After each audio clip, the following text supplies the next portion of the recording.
कसे जायचं ते घरचे ग्लास वगैरे ते सगळं कार्यक्रम चालू. मग 2-4 बायांनी नाही कळलं आतमध्ये काय चालू आहे काय नाही. त्यांना म्हटलं एवढं मोठं करते बाई.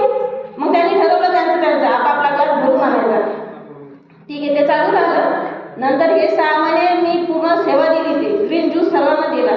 आणि समोर आलं होतं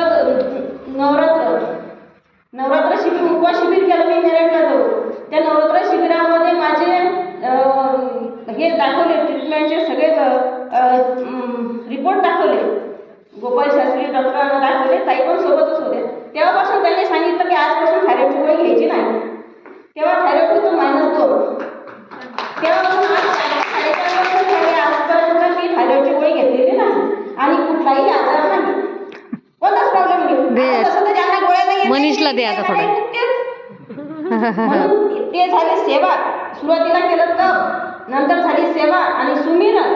त्या ध्यानाचंही महत्व आहे. आणि आपल्या कमाईचा 10वा हिस्सा परमेश्वराच्या नावाने कुठेही जर लागू केला, आपली जिथं इच्छा होईल तिथं सर्व परमेश्वराने दिलं. ते फक्त आपल्यासाठी जग नाही, तर त्यातला एक 10वा हिस्सा 100 रुपयातले जर 10 रुपये आपण देऊ शकत नाही तर काही उपयोग आहे का? 10 रुपये